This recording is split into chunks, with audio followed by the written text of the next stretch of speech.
Welcome to the Etsy Conversations podcast, featuring inspiring interviews with Etsy shop owners, hosted by Ijama Elazu. Hi, and welcome to the Etsy Conversations podcast. I'm your host, Ijama, and I thank you for joining me for another episode of the podcast. This week, I have an Etsy seller who I feel like I'm already friends with because we've connected on social media so much. And so I'm glad to finally have her on the podcast and introduce her to you if you don't yet know her. And her name is Rashel Fitchett. She runs the Etsy shop Pacific Crest Silver. And Rashel makes gemstone statement rings, and her rings are gorgeous. Rashel, thank you so much for being on the podcast and welcome. Oh, thank you, Ijama. I feel like I know you too. You're a role model to me. I've been listening to your podcast for well over a year, and I listen to them over and over again. So thank you for having me on today.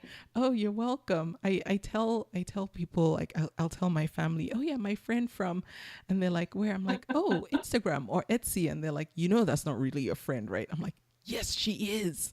Yes, they are. They're our friends for sure. So before we start, can you just tell us a little bit about yourself? Okay, so I am a silversmith. I'm a rock lover, so that comes into my work. I am a teacher. I'm a prolific Instagrammer. I'm a coach. I do some business coaching. I'm a member of a mastermind, and I am a married mother with 3 adult children, and a wannabe blogger and vlogger. So I've got a lot of hats I wear. Yes, you sound like, a lot of us out there who are, trying to do everything, except in your case, you're doing just about everything you're doing well, which is amazing. Oh, thanks, Jama. So now I want to back up on some of what you said. Now, you said you're a member of a mastermind. Yeah. For anyone who doesn't know what a mastermind is, can you explain what that is and what it means to belong to one?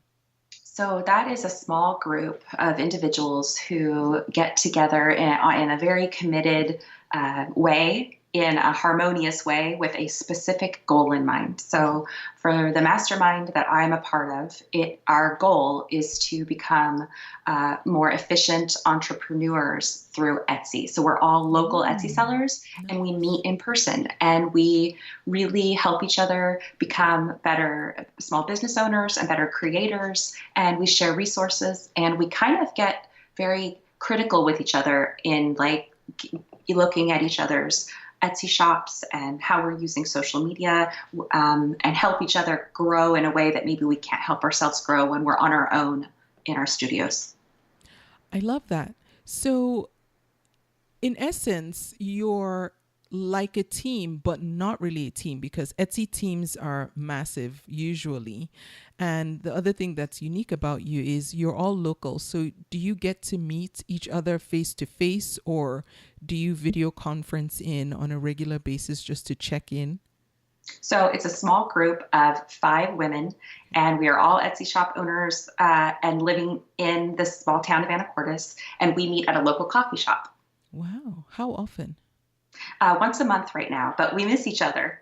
And so it's like we're talking about seeing each other more often because we've really bonded as a group. It's a new thing. Our first meeting was at the beginning of the year. And so we've only met 4 times, but we really have bonded, and it gets lonely in our studios. Mm-hmm. So when we come out of them and we get together, it's just we were instantly had this connection through Etsy, and the struggles, and we all understood each other's plights. We're all very different, each one of us. Yeah. Really, truly, each one of us is we have all different tastes and likes, and we sell different things. And so we're a really eclectic group, but it's really, it balances out the energy really, really nicely. It's nice. Are you all handmade makers, or do you have a mix? Do some sell vintage or supplies? That's a great question. We have one vintage seller, which I love having her a part of the group. And she struggles with like calling herself a designer. She's like, no, I just resell things. I'm like, no, you're a designer. You're going out and you're finding these amazing textile, items for us to purchase that we can't get anywhere else. And she puts them together in these amazing ways and takes great photos with models. And she's pretty cool. It's nice to have her in the group. The rest of us are all handmade. Some of us are jewelry, and I have one member in there that she makes like plushy toys. Oh, nice. Yeah. I can relate to the vintage seller because I actually wrote a blog post yesterday, and it's funny that you say she refers to herself as a reseller, because that was the exact word I used. I didn't feel like I could use any other word. I'm like, well, I just resell stuff that I find or that I source, and I don't know why we sometimes talk ourselves down, but I do it all the time. I get that. I try to talk her up. Like, no, you're a designer. You really are. You've got to own it. Wear the badge. Like, that's what we think of you. Like, we're looking at you. We're looking to you to go find these awesome things and put them together in really cool ways. So, but it'll get through. Yeah. Now, how did you guys find each other? So I originally went through the Etsy, and I looked up local Etsy sellers in Anacortes, Washington. And then I compiled a big list of all the Etsy sellers. And then I went through and I invited 6 people. And then I told them what it was about. And then, some people couldn't meet at that time. Some people just weren't interested. And then finally we came up with a list. I came up with a list of people that I actually had. I knew one other of the group members from just my friendship circle. And so her and I kind of went through the list and whittled it down and finally came up with it was 6 people, and then she moved. So now we're at 5 and we haven't replaced that sixth member. And do you pay to belong to this group, or it's free for that? That's a really good question. So I've read that masterminds need to be paid because it adds accountability. And so far, we haven't had any issues with accountability. No one's missed any meetings. We really want to be there. And so we do not include funds at all on this. Okay. What advice would you give to someone else who is listening and would like a similar level of accountability with sellers also in their local community that, like you said, can relate to just what it means to run an Etsy shop? I think that it would be really great if more local groups were meeting, because it really does get you out of your alone space, and it creates like a tribe and a feeling that you are working with a group of colleagues in an office or something. Like, you feel like connected in that way. So my advice would be just to go on the Etsy website and look up local sellers and find a few that you can identify with. Maybe you only want to meet with people that work in your genre of making, or maybe you want an eclectic group with a more broad-based business focus. That's kind of what ours is. But whatever it is, I really do think that it can be done, and it can be done easily. And I think that reaching out to people and just inviting them, it's a really easy, simple thing to do. You just come up with your email and you send it out to, a small group of people. And then some people say yes, some people don't. And then you just start meeting. It really was quite simple to put together. Okay. Did you have, or do you have an agenda that you follow every time you meet, or do you just get together and just organically catch up with where everyone is and what progress they've made, what struggles they're having, and then just work through it with each other? I think both of those would work. I think, but for us, and the way I set it up, because this is really, because, it was my idea to do it. And I just kind of went with what I wanted. I decided that I wanted it to have an agenda. And so I let everyone know, like, this is going to be a structured mastermind. I sent them all out, like, examples of what different type of masterminds did. There's like a hot seat mastermind meeting. Yeah. There's a more casual meeting. Ours, we do a hodgepodge every single week. Like, so last week we did shop critiques of each. Everybody went into everybody's shop and we critiqued photography, banners, logos, all the, just the way things looked, pointed things out that maybe they didn't see or we didn't see. Yeah. The time before that, we did a hot seat, kind of like 15 to 20 minute, where someone sits in the hot seat and they kind of tell you like, hey, this is what I got going on. This is my problem. And then if we went around in a circle and we all like gave that member a really in-depth like advice and resources that we would use if we were in her position. And this next time we're going to do a in-focus, like kind of grouping of information, sharing of resources about SEO. Nice. Yeah. So, and it is really truly like so we have 5 members. When we come together and share information like that, it's like we've created a 6th member, like all of a sudden that amount, all that knowledge comes together in one place. Yeah. And we just all become so much more knowledgeable and clear about what it is that we need to do. So it is really quite powerful. Wow. Okay. I'm going to say this, and I don't say it with the intention of downplaying what anyone else is doing when it comes to teaching people how to sell on Etsy. But I think what you guys are doing is so powerful in that, one, I think helpers sell helpers the best. I mean, no, not helpers, sellers. Sellers help sellers the best because we're in the trenches. We know what's happening on the platform, especially if we're actively selling, and everybody learns something new and something in a different way, or understands it differently and sees the blind spots that other people have. And so Absolutely. Coming together with a dedicated group of other sellers, and I like that it's small because it keeps it tight. It's small enough that no one feels like they can hang back and just take, and yet it's small enough that everyone, I feel, is able to contribute something and feel like they're a part of something bigger. And, I know there are many courses out there about how to sell on Etsy, but when I hear or read, in the forums or wherever, other sellers helping other sellers and giving pointers about how to do this, that, or the other thing, I feel like there's so much more value in that overall than watching a video course about, how to sell on Etsy, when, especially now in this day and age where, information about selling on Etsy becomes outdated in almost, a week. So Absolutely. Having active sellers teach one another, I think, is the most powerful way to be successful on the platform. Thank you for pointing that out. That is absolutely, I agree 100% on that. I would always be open to taking an online course on how to sell on Etsy. Mm-hmm. I know there's always something more to learn, but this is working for us right now for sure. Yes.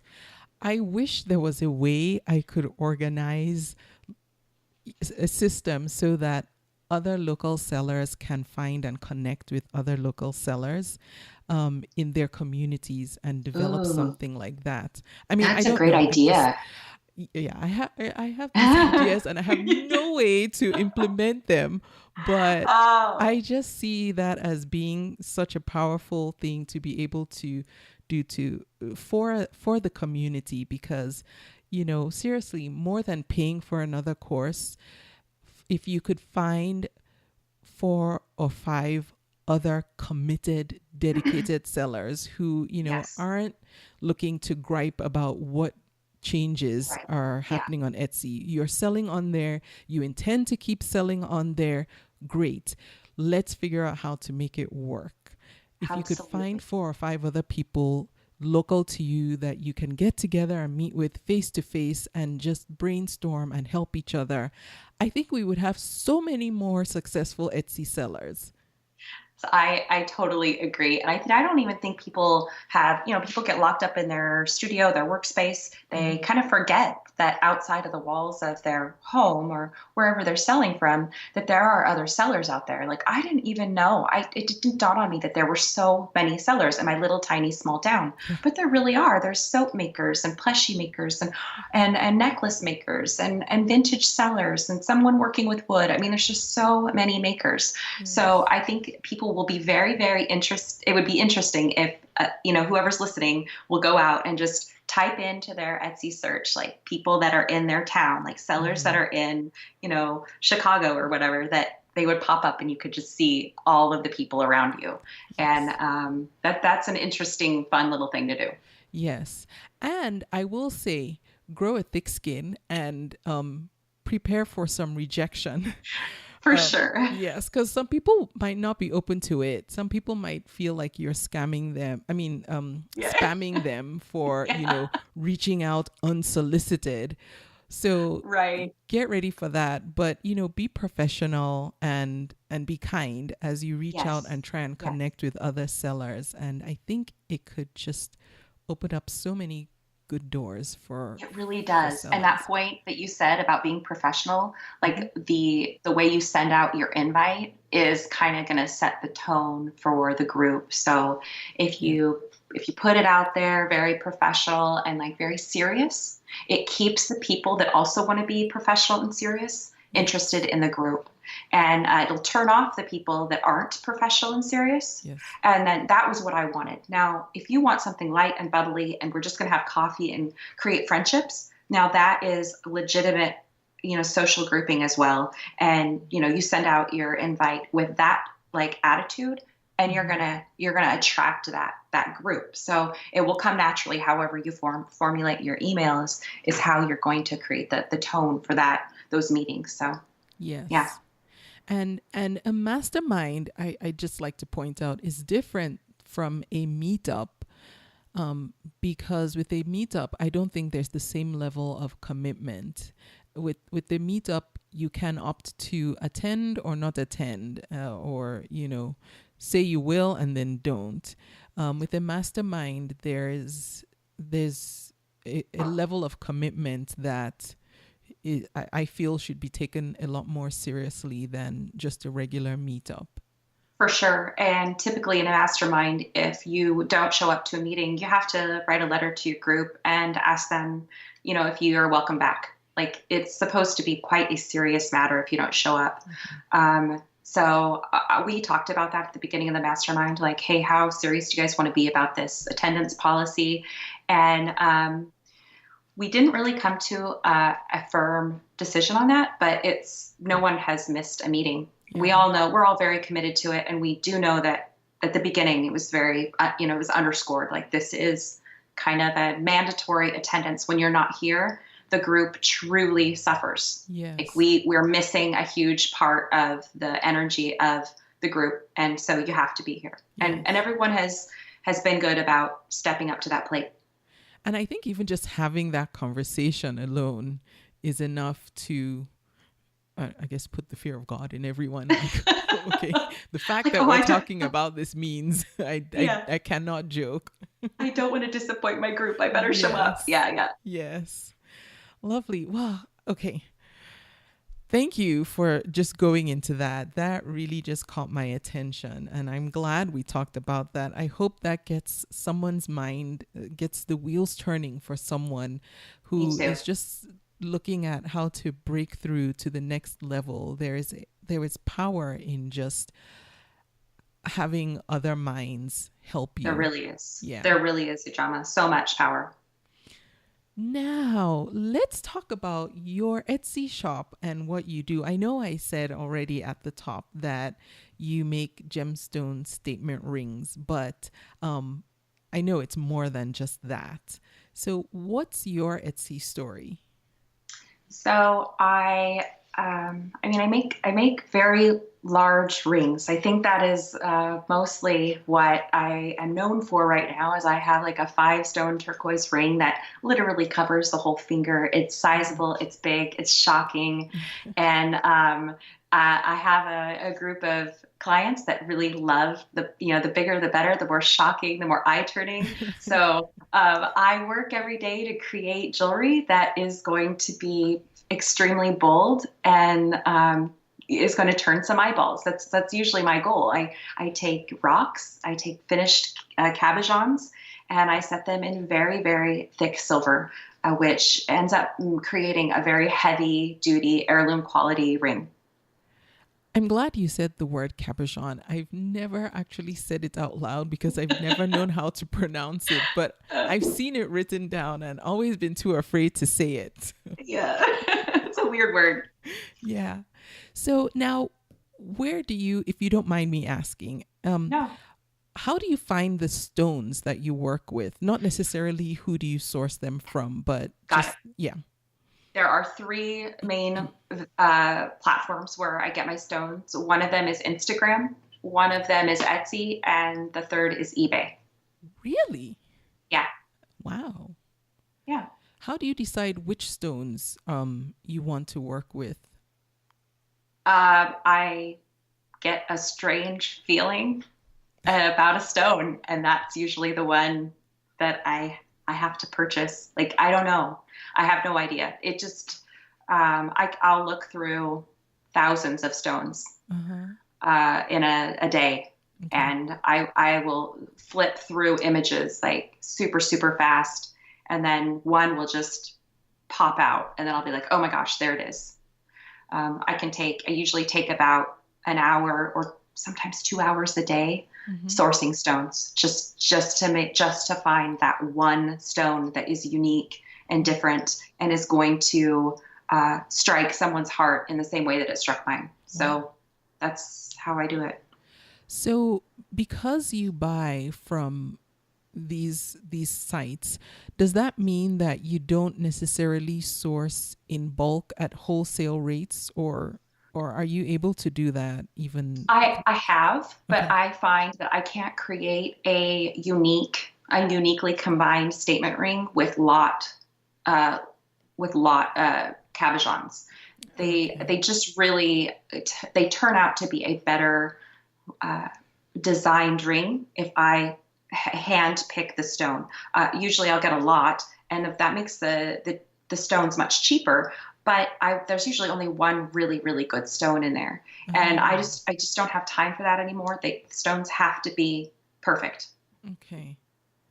So when you buy them the way you do now, and this kind of rolls into the pricing question, do you take into account, well, I'm sure you do, you have to, the cost that you spend, the amount you spend on the stone itself, and then go up from there when it comes to putting the final price tag on the ring that you make with it?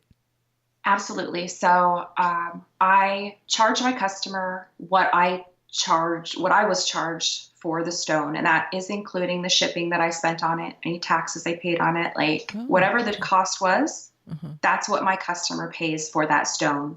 So I will try to purchase like 5 really great stones from one place so that I can chop up that those extra costs and distribute them amongst those 5 stones. But sometimes I just can't. And sometimes I find like one stone that is like massively beautiful and there's nothing else in that person's account or shop that I want. I'll just buy that one stone, and then it ends up being a little more expensive. But I do have to say that I've found my clients, they've found me, and they are willing to pay that money for that top unique stone. Okay. So do you not charge for labor or time? I do. Okay. I do. So I have a very, very specific formula. I take my oh gosh, why can't I come up with the word?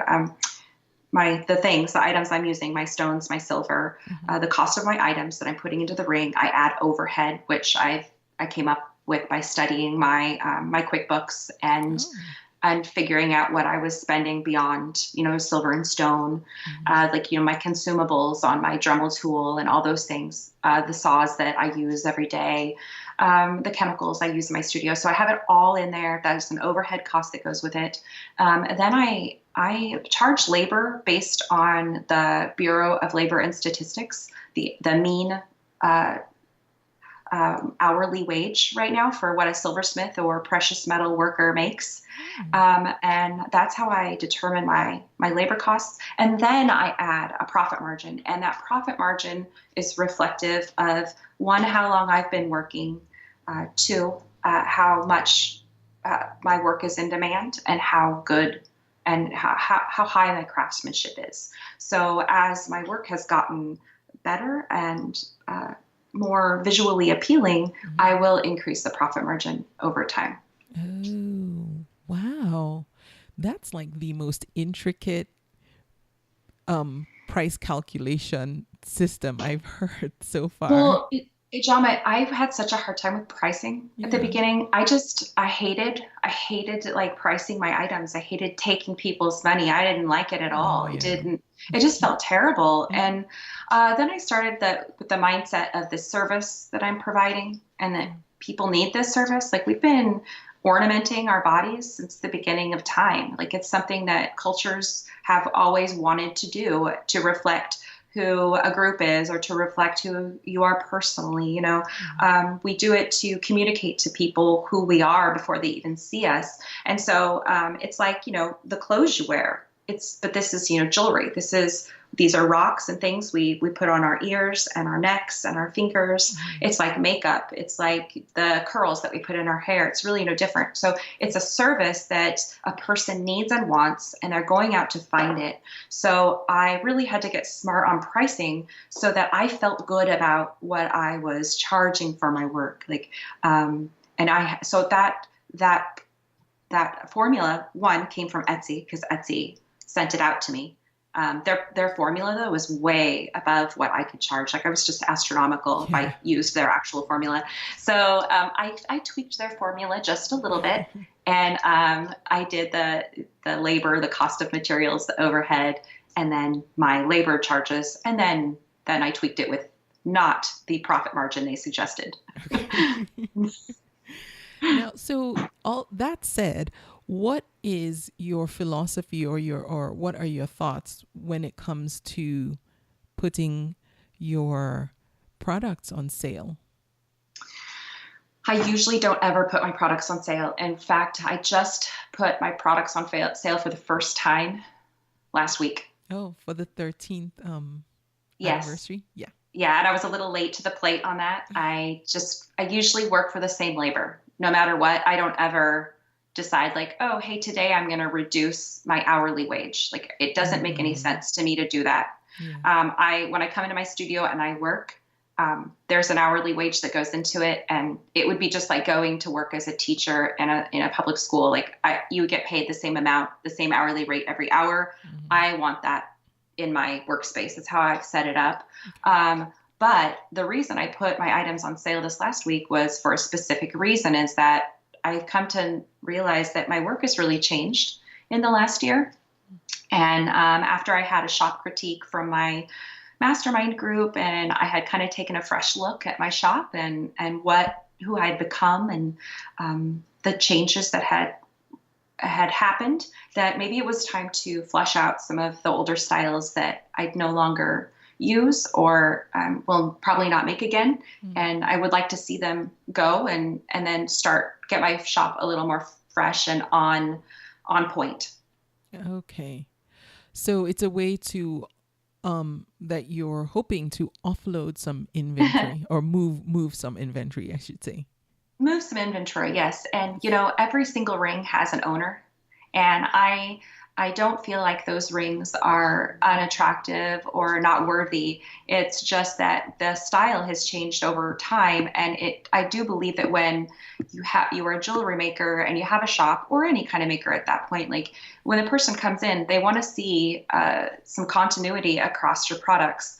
And so that is that's where I would like to be. I'd like to have more continuity and get rid of some of the older pieces. But I do know that the older pieces have owners out there that will absolutely adore that piece, you know, regardless if it's being made again by me or not, or how old it is. Okay.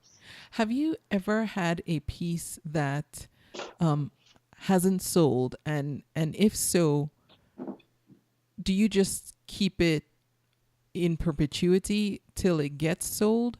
I'm so glad you asked that question, because I have friends that will get rid of their items if they don't sell right away.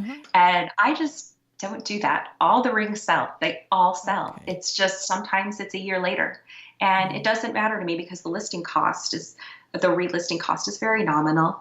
And I like to have inventory in my shop. So I'm happy to have the bigger inventory. I'm happy to have things for people to look at.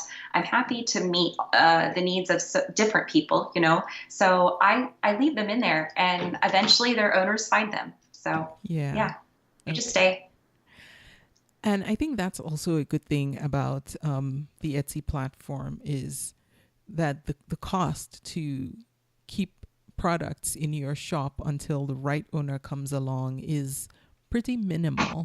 So, but I do know there is another school of thought of if things aren't moving, then just get rid of them or, you know, donate them and what have you.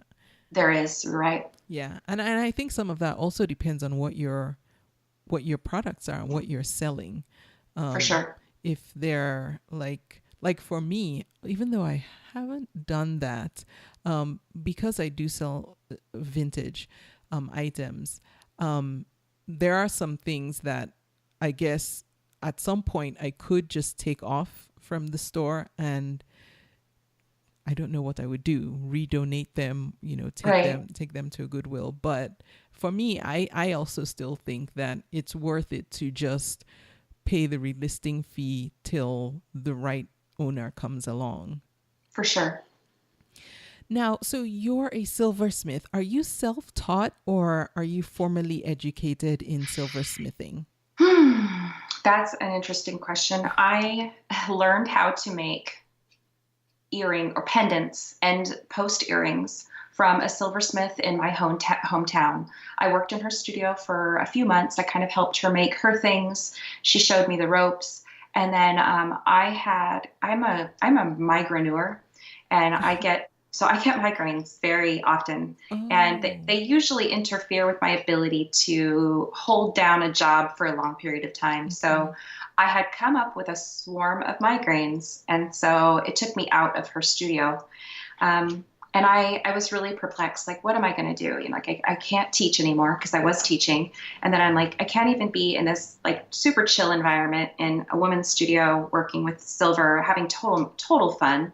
And I was like, what am I going to do? You know? And so I went online and I looked on YouTube, and I actually know it was beeducation.com. They have a lot of online classes, little short videos. And I watched how to make a ring, just a small video on how to make a ring. I went out and I bought the supplies and I made my first ring. And then I just kept practicing over and over and over again.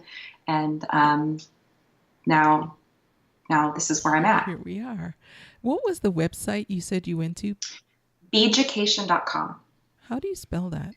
BEADUCATION.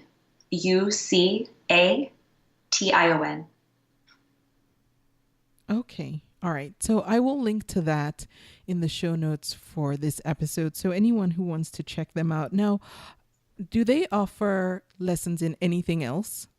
Yes, they have a full jewelry making like catalog of online courses, and they're all free. They're just sitting there waiting for you.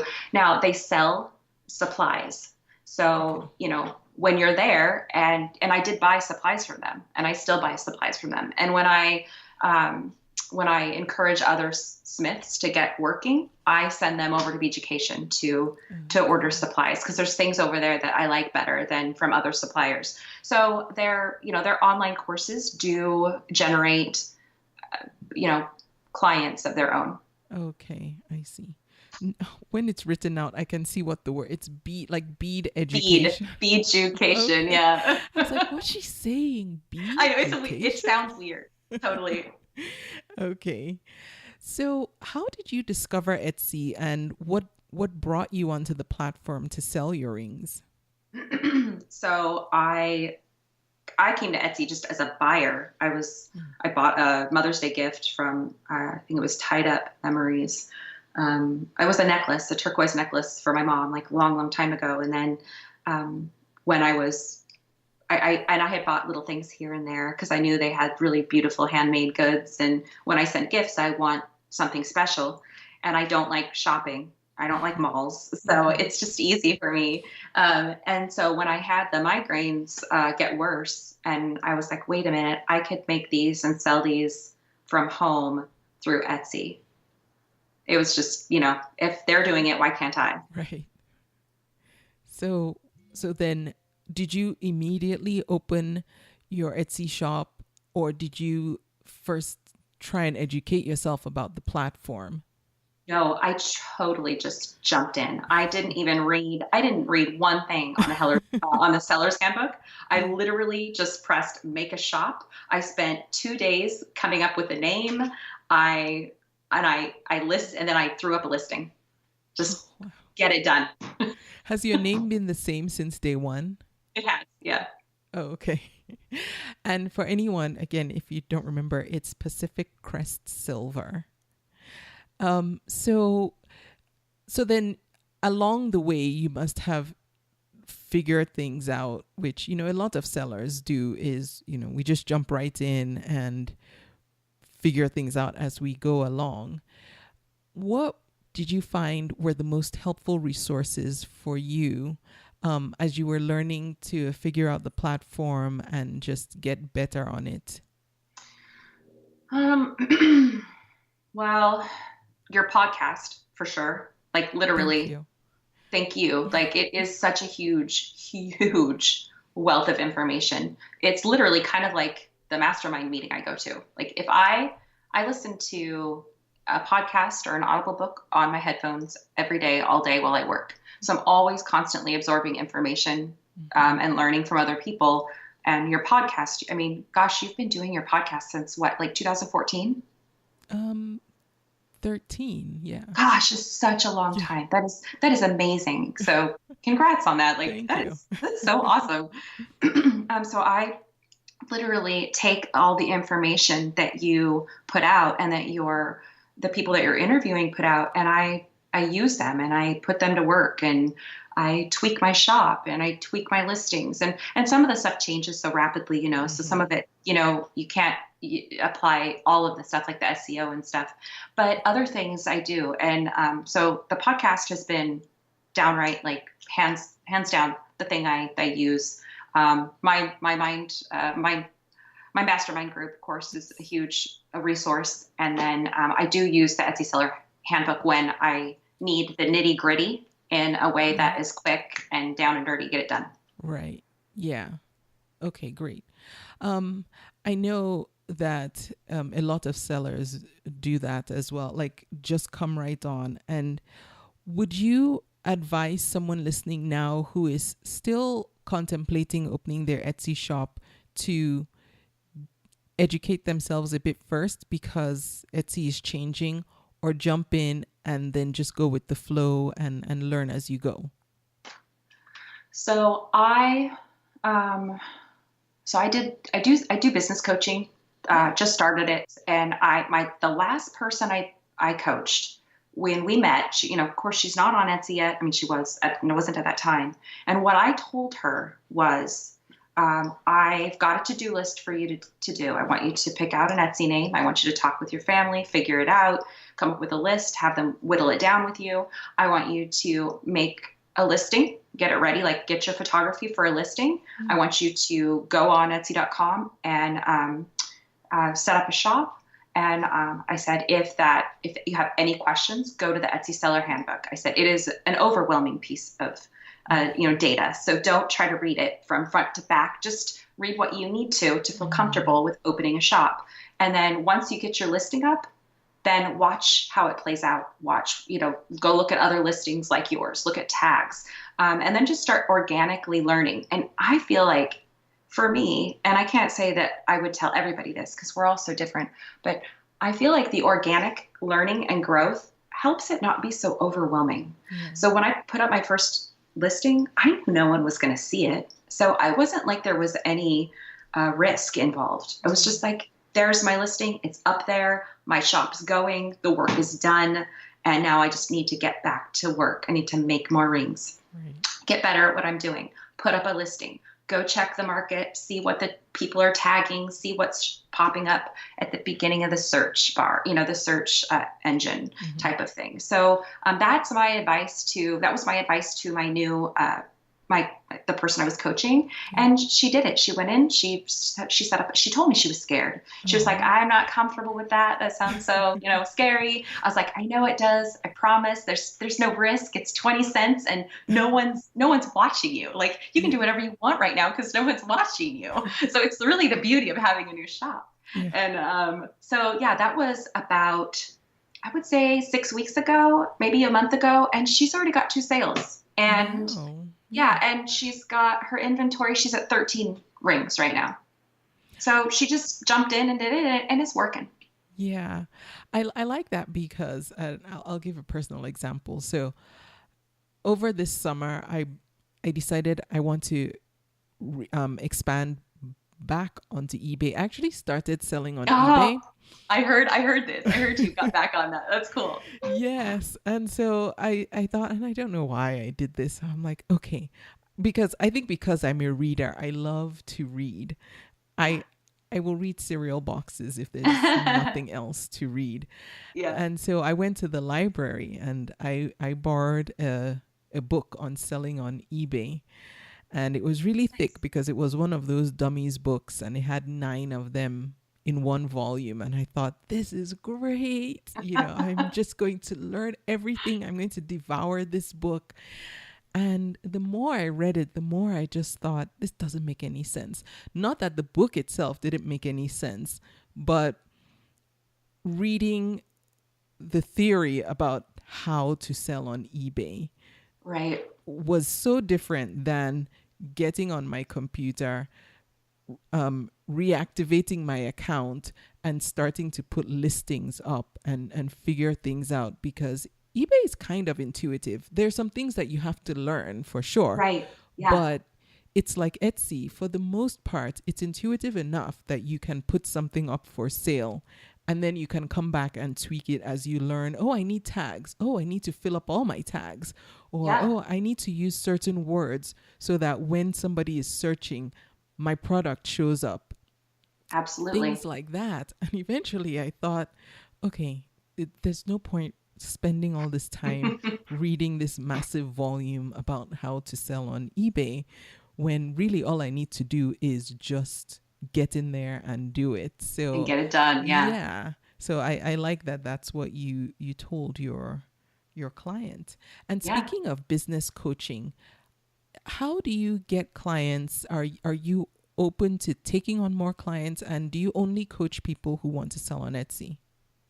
Yes, I only coach people that want to sell on Etsy just because that's the only platform where I sell. And it's the only thing that I feel confident enough to give advice about. And it's really only for startups. I'm not advanced enough to be able to tell people how to, grow their shops. It's mostly just for startups that have no idea how to get started. They need some pointers. I mean, the last person I coached, not the person that opened the shop, but the person after her, she didn't even know there was such a thing as an Etsy seller handbook. So she was super surprised that was there. And I think that just knowing that one bit of information gave her enough information to, keep her busy for a very long time. But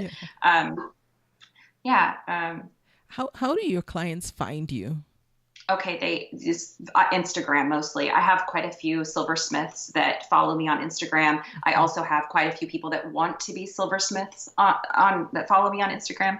And I just knew it because that's how I was. I loved looking at the beautiful jewelry and had that desire deep down, but I just thought maybe if I just reach out and say, hey, who wants to learn? I would know. And I did have people reach out to me over the last 3 years saying, hey, can you teach me? Do you know how to do this? And at the time I said no, because I wasn't prepared for running an online course or doing it in person. Right. But eventually I got to that point. I put the feelers out on Instagram and I got a really nice response. And so I started the course on Vimeo, and then they went over there and purchased the course from there. And then they have a choice if they want to hire me for coaching before or after. Then there's a separate fee that goes into that, and that just covers my hourly rate when I'm not making rings. Because if I take my time away from making rings, I don't want to lose any of that revenue. So they just it's just instead of making, I'm talking with someone and telling them how I got started and how I was able to make my shop successful. Okay. And just so people know, they can get access to this course through your Etsy shop, Pacific Crest Silver. You have That's that correct. listed in your online course shop section. Yes, I do. Okay. Do you advise most people to go through the course first, and then if they need follow-up coaching, then they can do that? Is going through the course a requirement of coaching, I guess is what I'm asking. I would be open to coaching someone who was not going through the course. I haven't done that yet, or haven't been asked to do that. Okay. Yeah. Okay. And speaking of Instagram, you've brought this up, and I've been waiting to get to Instagram, so I'm just going to jump on it now. Okay. You use Instagram in the most unique way I have seen to date, and you use it in conjunction with your Etsy shop, but not the way most of us are doing it, where we will post a picture of something that we're selling or going to sell or in process. What's your Instagram strategy? So I think of my Instagram kind of like a magazine. And so not only do I share real-time makings with my followers, but I also share other people's content that I believe that my target audience wants to see. So if I'm into rings and I love to look at bling, there's other things I probably might be into. I probably might do my nails. I probably like clothes. Yeah. I probably like perfume. I probably like, the spa experience. Or so I reshare things that for other makers and photographers and artists. And I usually share them in combination with what I'm making that day. So in the morning, I will post stones in a color family. And then I will let everyone know, I have a certain amount of stones that are available for reservation today. And then my followers can be like, oh my gosh, I love that stone, or no, I'm going to wait till another day. And the people that do love the stone will go over to my Etsy shop, and then someone will usually press, the checkout button with the reservation. They'll see the stone in my shop. It's sitting there waiting. It has the design. It has the estimated cost. There's a window. They put a $100 payment down on it, and that secures the stone and the time frame for them. And then I get to work and I make their item, and then I post it on Instagram at the end of the day with usually another custom that has been in my books for about a month or two. And I also, like I said, infuse in there the other posts that reflect the color of the stones I'm using and things that I think that they want to see, or things that are inspiring, or things that make them feel good at the end of the day when they're, after dinner, sitting on their couch having wine, they are scrolling through their IG feeds, they want to go to my shop, or they want to go to my account. They can be like, oh, these are the stones she used. These are the rings she made. And, oh, look at this account. I like nails. I think I'm going to follow that account. Yeah. Wow. So are there ever any days when you feature a stone that nobody wants, and that if that does happen, do you still go ahead and make something and then just wait for the right person to come along? That's a great question. I really go with the flow. Sometimes I go ahead and I take the stone and I make it into something and I just put it in my shop.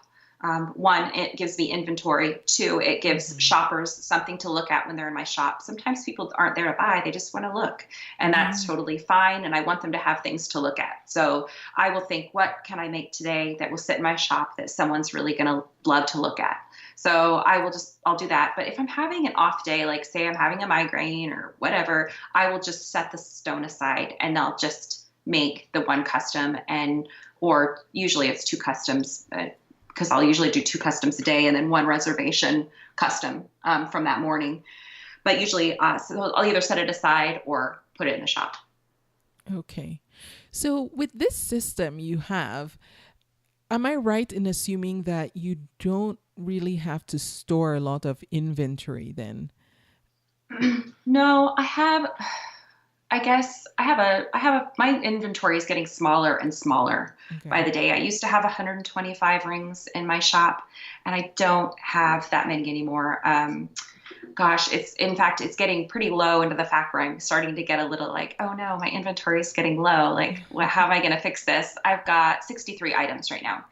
So, and some of those are stone combinations. But so I've got 63 rings in inventory. But like I said, my mindset on that is when they go, they go. I'm in no hurry to have them leave. I like my shop to have things in it, and so I'm happy with that. Okay, so just to make sure we all understand, you post every morning a stone, and typically by the end of the day, it has a buyer that you're going to make a ring for. Yes, usually at the beginning when I started doing this, I would get a buyer by noon, but now I usually get a buyer by 9 in the morning or 10 in the morning. Like it usually goes very, very quickly. How did you figure this out? Like, how did you know that it would work? I mean, I guess you didn't know it would work, but how did you even think of doing it this way? I don't know, Ijama.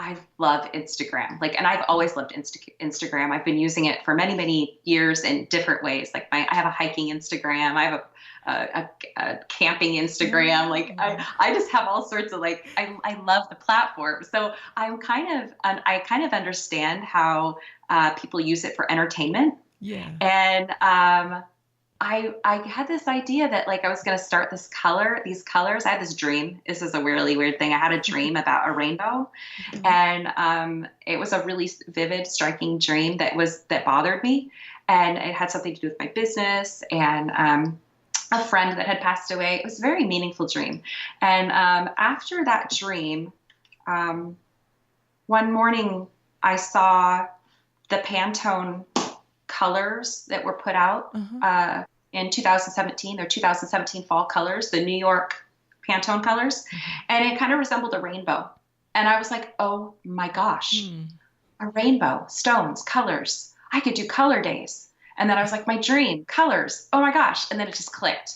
And then I was like, I'm going to put out every single day color families. So I started making groups in colors. And I didn't care if I was making them for sellers or not, or for buyers or not. Like I just wanted to make them because I wanted to see them come together in these colors. And then people started asking like, hey, is that still available? Oh no, it's in my wrong size. So then I was like, okay, I'll go back to the drawing board. And instead of just showing them the rings I make at the end of the day, I'll show them the stones at the beginning of the day. And then it just kept growing it kept morphing. And I just kept adjusting until it fell into this pattern. Wow.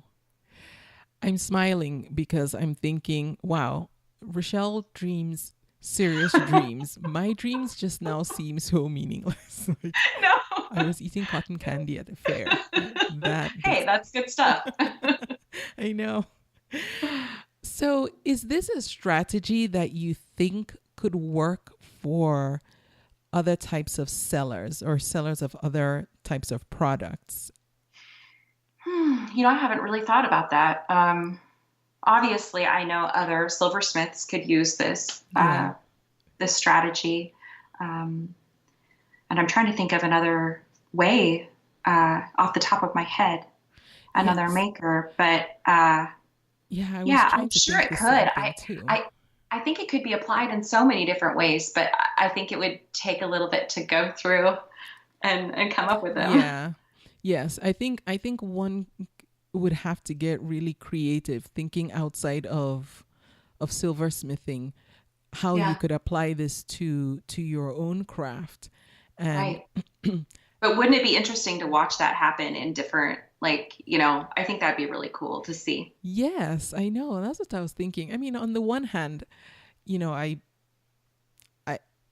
with social media, when somebody discovers a new thing that works and then everybody jumps on that bandwagon and then Yeah, it yeah, stops working, I yeah. almost feel bad even talking about this because I'm like, it's working so well for you. I don't want it to become one of those saturated, gimmicky Yeah, things that yeah, yeah. people try to start doing. And I don't think it will in your case because it's very organic. The people who follow you know, and people know what to expect and why and how the whole system works. I think when people get into following somebody else's path, but um, they try to game it, if that's the Right, right way to right. say it, No, that's when it I know what you're doesn't saying. work. Yeah, yeah. Yeah. So I do think it could work for other makers and other sellers. But I think one would have to be creative about how they tailor it to their own craft and their own product. Absolutely. So speaking of doing this, so this system that works into your whole day. What does a typical day look like for you? How do you manage your time? How do you get everything done in a day? First, I used a time tracker app on my phone. Okay. I think it was called A Tracker Time Tracker. And every single time I did something for my business, I would log in to my tracker and name what I was doing. Mm. Like I'm communicating, I'm making, I'm cleaning, I'm packaging. So I kept that for a long while, a few months, and I kind of looked at what I was doing every day and maybe places I was spending too much time and where I should be balancing my workload a little better. And once I got that all down and I understood what I was putting my energies into, I started a very systematic daily schedule that I keep to so that I can not spend so much time in my studio because I am working very long hours right now. Mm. When I wake up in the morning at about 6, I'm usually working by 6:15 or 6:30.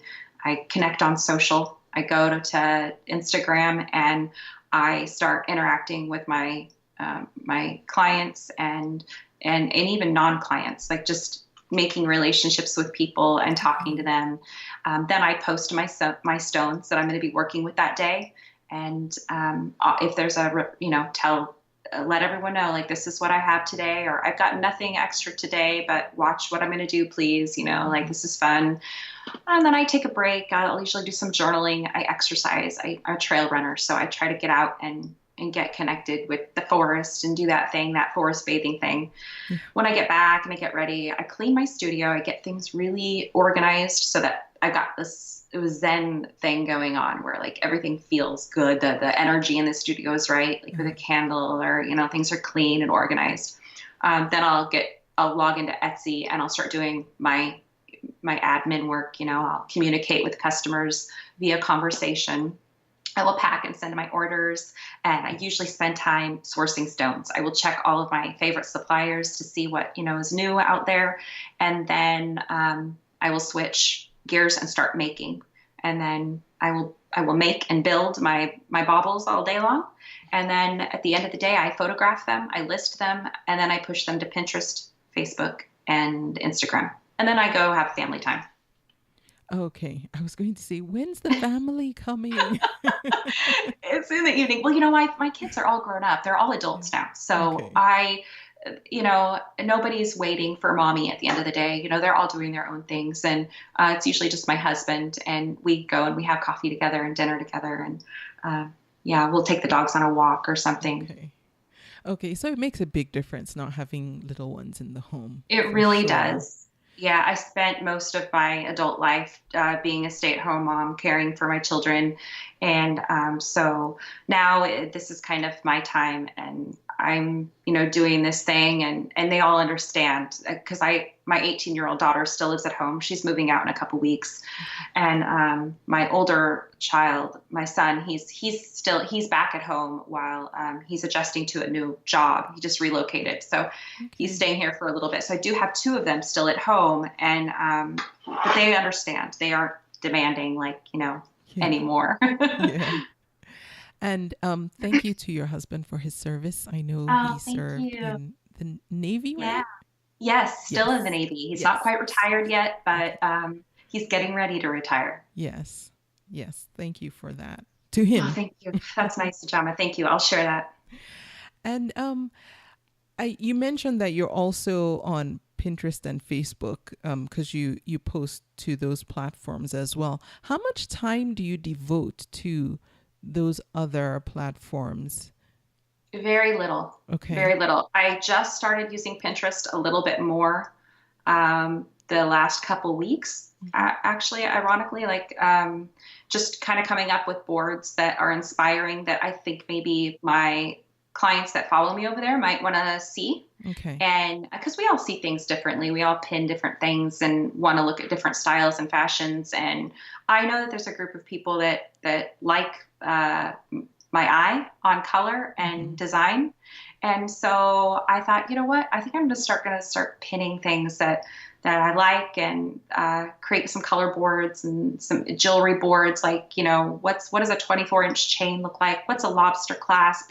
These different things that clients might be interested in reading. What is the healing energy of an amethyst? Those type of things. Okay.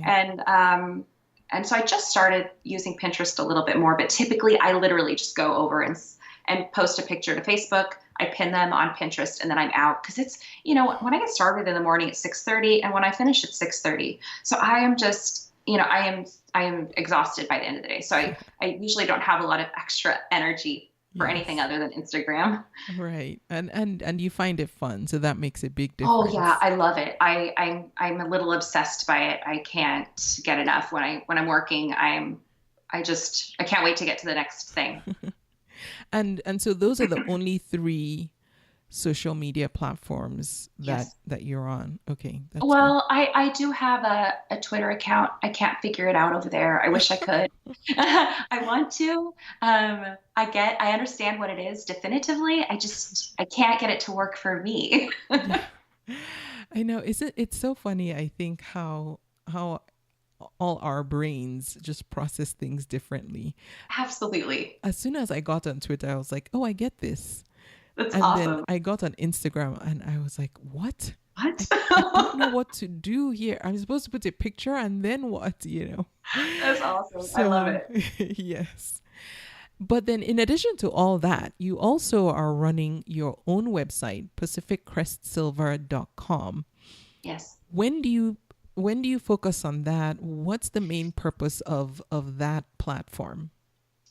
That platform is mostly a place where I can showcase everything I'm doing in one area so that if someone really wants to know what Pacific Crest Silver is all about, they can go there and they can see everything I'm doing in one place. Okay. Like I have a blog started, I'm moving to the mountains, we're building a cabin, we're going to move into a fifth wheel. So there's this kind of little story that's blooming. I think I'm going to, try to get that more mature, that blog. If they want to see videos of me because they're curious, like if they're a silversmith and they want to see my studio, they can go in there and investigate that. It's kind of an entertainment thing, really. Okay. Yeah, and I mean, it is a platform to direct people to the course and to my shop, but it hasn't always been the case. The original idea was really just to have a place for people to go and look around if they wanted to. Okay. And on there, you have a vlog. I do. As opposed to a blog. Yeah. Well, actually, no, you have a blog as well. I do. The blog's brand new though, so that one's really lit. That's a baby. Okay. Which one do you enjoy more? Blogging? A vlog. Oh, I like vlogging. That's Yeah, the video one. I'm a good writer. I can write. I really honestly don't enjoy it that much. So because I'm constantly thinking about making rings. I just want to talk about rings and make rings. And so when I'm writing, I'm just like, I should be doing this. I should be doing that, you know? So with the vlog, I can just kind of go in, I can chit chat, and I can be silly and be funny and just be done with it, and let people like meet people in that really organic space that's not so curated. And I like that. So I like vlogging. I can relate to that just with the podcast in that at one point when I was first starting to do the podcast, there were a lot of websites where people talked about Etsy related blogs about selling on Etsy. And then they had interviews, but they were printed out, you know, question and then answer, question and answer. So you could read what they asked and then read the person's answer. I thought, oh, I should do that because, you know, that's what everyone else is doing. And I did a couple of those, but like you, every time I'd get the responses back and then sit down to type them up or copy and paste them. I would just think in my head, I'd rather just talk to this person because they said this, but then, you know, I have an additional question. And then you don't want to email them and say, oh, when you said this, did you mean this? Or what about this? And so then I was like, okay, then the podcast, you know, because in the podcast, you can have a more organic conversation, have the conversation, get everything out, post it, and then, you know, be done. People can listen. So I get the whole thing about, I hardly blog. I hardly do independent blogs on convo.me.com. If you go to the blog post, everything you see really is just the podcast episodes. Right. Yeah, no, I'm glad you went with what was like what your insides were telling you to do. Like, I think that's when a truly organic connection happens between you and the person that is engaging with you. And that type of connection is the best one to have. You know what I mean? When you're really, truly inspired by what you're doing. So I like that you listened to that voice and you went with something different, even though everyone else was doing something else. Yeah. And it was scary because it was like, well, it seems to be working for everyone, but, you know, nobody was talking Etsy, but everybody was typing Etsy. I'm like, oh, I don't know. Now, what would you say is something that is working really well for you when it comes to running your business and, in particular, running a business that's based on Etsy? It's engagement with my clients, getting in front of them, letting them find me, and establishing relationships with them that are genuine. And they fuel my motivation, they fuel my inspiration, and then our connections meet their needs. Like, I know what they want because I'm talking to them, and I am adjusting the way I do things. I get out of my box all the time. Someone will say, I want 3 square stones in a row. And I'm like, what? I can't do that. And I'm like, no, Rashel, you can do that. Try it. Just see how it goes, you know? So I get, or I hear people say, well, I can't pay for it all today. Can I make payments? Okay, that's not what I should do. No one else is doing that. And I'm like, you know what? Baloney. If I want to do that, I can. So we do. And I meet the need of that customer. So just engaging with them, like in the comments on Instagram, on direct messages on Instagram, getting back to them very promptly on Etsy, and being very friendly and understanding and trying really hard to meet the need that they have. And they all do have different needs, you know. And interacting with them in such a way where we've developed a relationship, and I can actually say in a handwritten note when, you know, I send them out their package, like, hey, would you consider leaving a review? Because these are helpful to my shop, and I really appreciate your time. And they feel connected to me enough to go do that and to have regular conversations with me about regular things. And so, engaging with my clients is definitely the thing that's working best for me. Yeah, I like that. I've heard from business owners in other businesses, not necessarily Etsy, but customer engagement is huge. And a lot of businesses, once they finish a transaction, well, more specifically, once the funds have been transferred and the product or service is delivered, that's where it ends. But Right. the ones who I've found have just a good or very loyal following are the ones who engage and continue to engage with their customers, even if they're just one-time customers. Right. Absolutely. Now, I know you have a routine that you set up for yourself every day, but do you sometimes still find that you might get in a creative rut? And if you do, how do you bring yourself out? I don't usually get in a creative rut. I'm never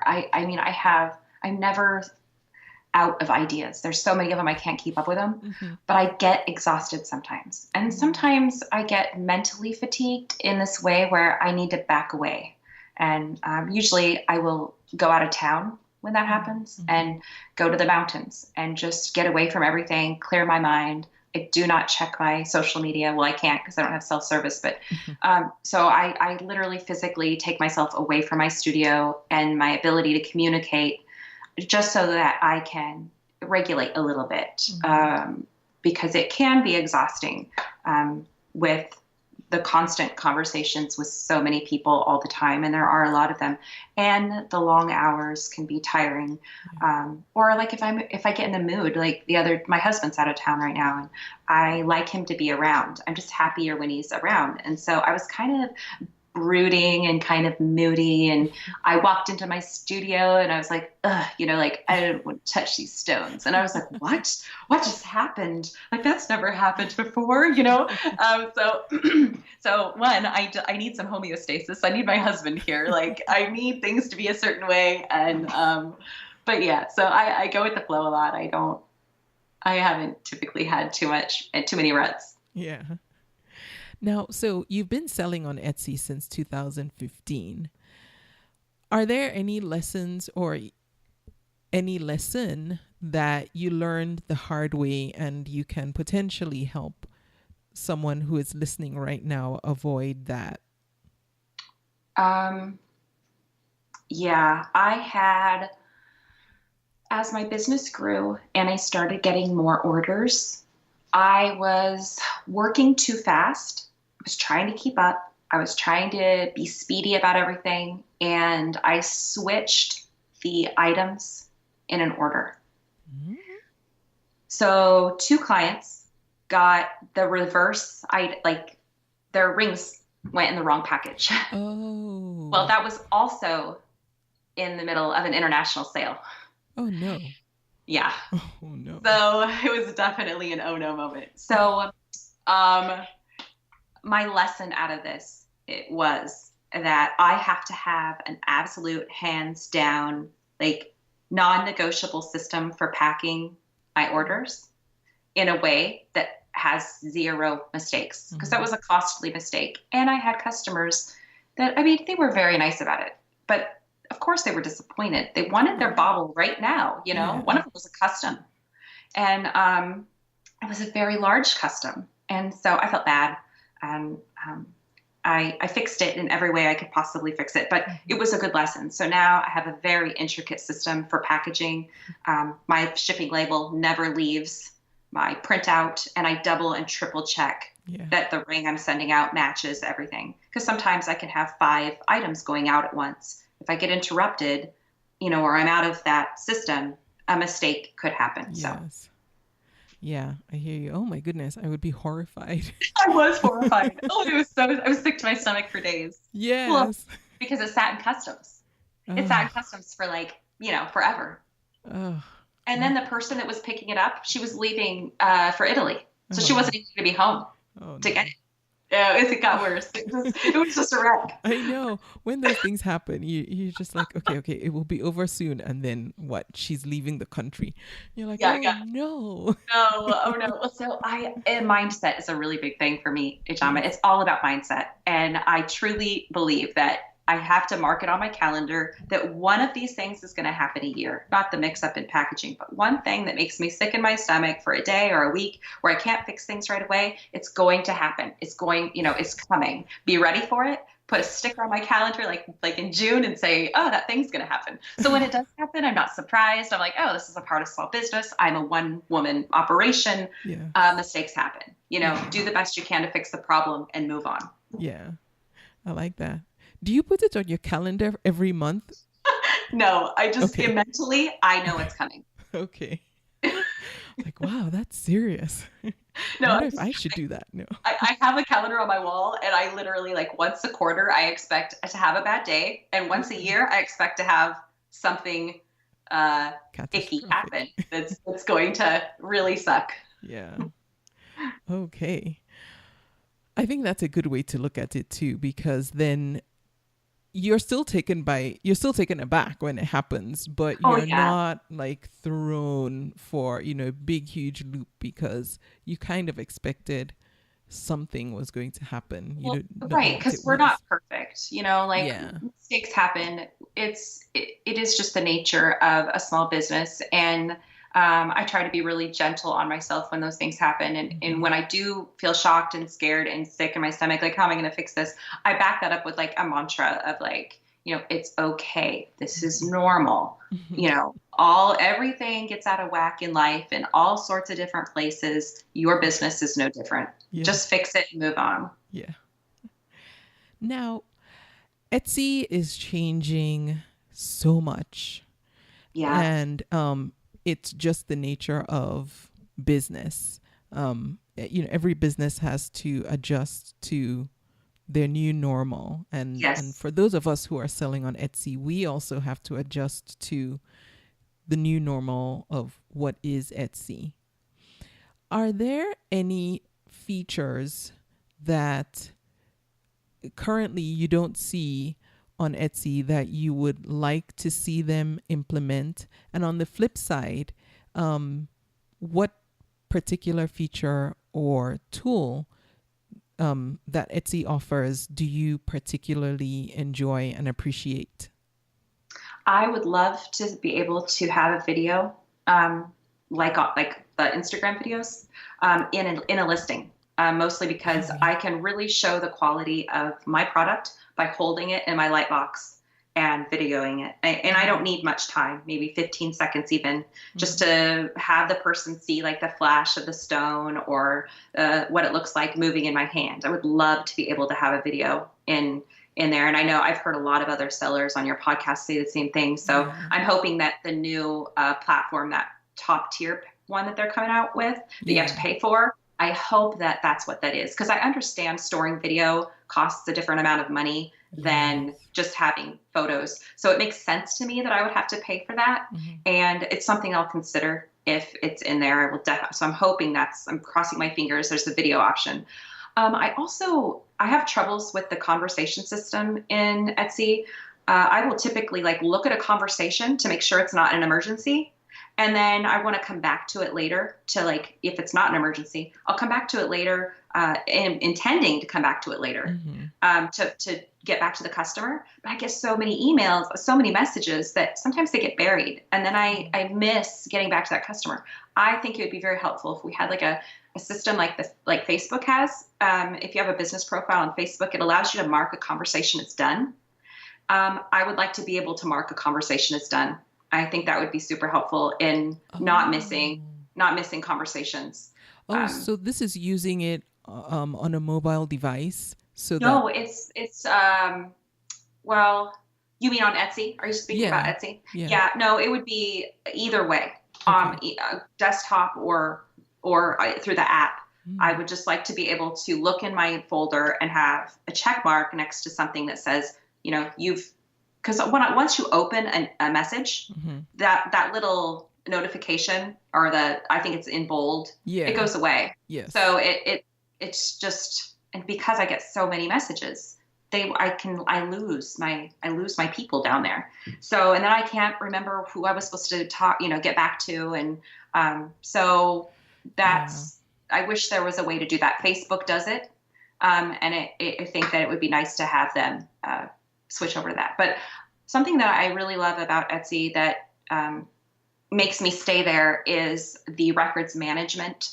I love, they do so much for me. as far as storing, all the information of my orders very well, connected to a dashboard, connected to analytics. I can download the file each quarter to do my taxes that show me, where my sales were and how much it was, and out of state, in state, all that good stuff. Yeah. So that is worth it to me. I don't really get very many Etsy generated sales anymore.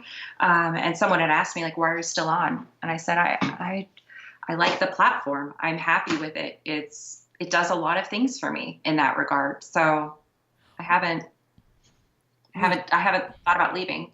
What do you mean you don't get many Etsy generated sales? So most of my sales come straight from Instagram. Oh, I generate my own sale. Like I go out, I say, client, come to Etsy and buy an item. Whereas like Etsy puts my stuff out and says, hey, buy this person's item. Etsy doesn't generate a lot of sales for me anymore through their search engine. I see. Oh, that makes perfect sense. Yes. And so now on Instagram, are you able to give someone a direct link to that listing? I know if you have more than a certain number of followers, Instagram allows you to include links in your post. So is that how you direct them? No, I don't have enough followers yet. Okay. So right now I just say follow my link in bio. And once a client has done that one time, they usually come back for another ring, soon after. Okay. So once they've got the process, what you mentioned that earlier about, once my client has my process down, then they know it and they're comfortable with it, and everything flows organically and without a hitch. That's how it works. So when I get enough followers, I'll definitely be doing that linking thing. Yeah. And so each day you change the link in your profile so that it takes them directly to that listing? I leave it literally just to my general Etsy shop. And then when they get there, the stones are the first ones. Oh, I always leave them at the top. Okay. It's not my featured listings, but they just scroll down a second and it's right there. Oh, so usually most people figure it out quickly. I haven't had anybody tell me like, I can't find I can't find it. Yeah. I don't get that feedback. It's just usually, yeah. Okay. And yes, that's always concern when I, tell people follow the link in the profile. I always worry that somebody will get lost along the way, or they'll get there and be like, wait, where do I go next? If they're motivated, they'll get where you told them to go. Yes, I guess that's a good thing. So Rashel, what would you say to that person listening right now who has been selling on Etsy for a while and is like you, not getting a lot of sales generated from Etsy and is feeling stuck? You figured out a way around it where, now Etsy really is your payment processing system, if you will. Yeah. And you figured out how to drum up traffic to your Etsy shop.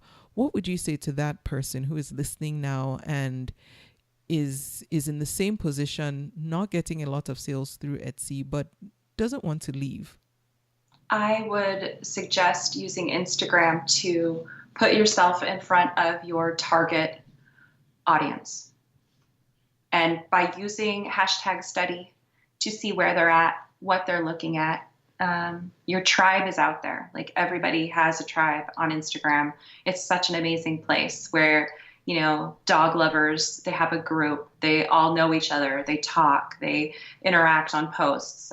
People that have children, they work with ambassadors and, clothing lines. And there's there's just these tribes of people out there. They work in circles and they know each other. They repost things. They buy things and repost things. Like find them out there and then just let them see your service because they're looking for you too. Did you say use #study? Yeah, like go and really look up hashtags, figure them out, understand where, study hashtags, like know what people are using to get to get viewership on Instagram. Oh, And it okay. doesn't mean that, if you find a popular hashtag, you're going to be viewed right away, because the hashtags can get really big. And then, if there's a million posts on it, you're probably not going to get viewed. But Yeah. there's ways around that. And, you just study what other makers are using, and those hashtags really can get you seen and get you connected with the person that's searching for your service. Okay. All right. That's very helpful. Now, we talked about Beaducation earlier in our conversation. Are there any other resources that you've used that you find helpful and you can share? Oh, well, again, your podcast is the most prolific one, that the resource that I use. And then I'm trying to think. I like to, audible.com. I use that Yeah. on a daily basis to expose myself to the latest philosophies on entrepreneurship Yeah. and small business ownership and all sorts of things. And so I would highly suggest that Etsy sellers start changing their mindsets, not changing, improving, or kind of getting them a little more on point. Get your mindset kind of dialed into what's going on, what's culturally relevant right now Mm-hmm. in our small business world. Yeah. I've read, I don't know, 6 or 7 books this year on Audible, and I've read them over and over again, because when you're listening to a book, and you're working, I'm not really completely listening to every single word all the Yes. time. So I'll replay a book, and I've really, really been moved by a lot of the content that I've read, I've listened to on books on Audible. Yeah. Oh, I'm glad that you said that you sometimes that you'll go back and re-listen, because I Oh find the yeah. same thing. I'm listening and then I I don't stop listening, I stop hearing. So then I'm like, okay, let me go back and re-listen Right, to right, that. yes, yes. And specifically, I just downloaded Carrie Green's She Means Business, and that one's a great one for new entrepreneurs. I think that one is super, super motivating, and she's really delightful. And she's on Instagram too. You can follow her there. But the book is called She Means Business, Okay. and it is really inspiring for small business owners. Oh, is it? Okay, good. Yeah. Is it more like a how to, or like No, it's more of a so you have an idea and you wanna become a small business owner. Well, this is how I did it, and this is how you can do it. okay. And she brings in a lot of the popular theory that's going on right now in the business world from her point of view, and how she has done it and how she thinks it can be done. And Okay. she's very positive and light and upbeat and casual. She's just really delightful. You can see like little small snippets of her on YouTube, kind of give Okay. you an idea of, because she reads her own book, which is nice to have the book read by the author. Okay. I think she's just a great starting point for new startups on Etsy. And and I just read her, and I've had a shop for 3 years, and I found that she was super encouraging and brings up a lot of things that I can do better at. Okay. And is that Carrie's Kerry or Carrie? Carrie, Okay. Carrie Green. Okay, because I want to find a link to that, so and put that in the show notes if anyone wants to go pick that up. Sounds like something I need to read. Yeah, it's fun. She's fun. She's got a podcast too, which it's not a podcast. It's a video. She does YouTube videos, and they're pretty sizable chunks, and you can play them all and Okay. just listen to them in line, and it's really, really, really fun. Okay, that's something I've started doing a lot of too lately. Is listening to YouTube video podcasts, and so not necessarily watching. If it's really a podcast but they have a video, I know I can play it and then be doing other things but not necessarily watch. Right. Have to keep my eyeballs on it, and Yeah. not be able to multitask. And so I like that there's that option now. Yeah, me too. Now, Rashel, do you have an Etsy shop shout out? I didn't ask you beforehand. So if you don't have one, that's okay. No, I do. Oh. I want to give a little shout out to my friend Katie. She's the new Etsy shop owner who I did some business coaching with. She's the one person that went through my Vimeo course, and then we met online and we talked through how to start an Etsy shop. Yeah. And then she just did it, and she quit her job, and now she is full-time just making rings, selling on Etsy. She's had her first 2 sales, and her shop is called Katie Collections, and that's spelled Cadey. Oh, good for her. Yeah, totally good for her. Like, she just did it. It gives me chills whenever I think about it. It's just fun. It was her spirit and attitude, and she's just going to make it happen. So Shout out to Katie. Oh, well, good luck, Katie, with everything you're doing. I think it's so brave to just jump right in. And sometimes that's what we need to do, is just do it. Super brave. Yeah. Super. I will link to Katie's shop. Again, it's Katie Collections on Etsy. I will link to it so you can go and check it out, or you can just type it into Etsy and let her know Rashel sent you. Yeah. Now, Rashel, if anyone wants to get in touch with you or connect with you in case they have a question about something we talked about, and maybe they just want some more information, what's the best way they can connect with you? I prefer the conversation platform over on Instagram, but my Etsy shop conversations is fine as well. It's, I like to send pictures and videos of things. Some people have, so I can do that on IG, that's all. But if someone doesn't have an Instagram account, Etsy conversations is great. Okay. And when you say the convo system on Instagram, you mean they can send you a direct message, a DM? Yes, thank you. That's the right verbiage. Sorry. Okay. Oh, no, that's fine. Okay. All right. So I will, of course, link to Rashel's Instagram account. And do you mind if I also put your Facebook and Pinterest up there too, just so folks can check them out? That's fine. Okay. And of course, her Etsy shop, which again, you can just hop over to and look at right now. It's Pacific Crest Silver. Her website is the same name. It's pacificcrestsilver.com. I will also link to that as well. Rashel, this conversation has been a long time coming. Yes, it has. Ijama, this has been my dream. When I first started listening to your podcast, I was like, I'm going to get on her podcast one of these days. That's going to happen. Hey, for anyone listening, it's not that hard. I love talking to Etsy sellers. So if you want to be on the podcast too, just let me know. I would love to have you on the podcast. And Rashel, I am so grateful that we finally made time to have this conversation and to have you on. Thank you so much for sharing all what you're doing on Etsy and how you're doing it in such a unique way. I think I hopefully it's got the wheels turning for somebody who is listening, and I hope so too. Yeah. So thank you. You are most welcome. Will you come back again? I would love to. Okay, great. Thank you. And I thank you for listening to the podcast. I will be back next week. Thank you for listening. You can subscribe to the podcast in iTunes, and while you're there, please leave a review too.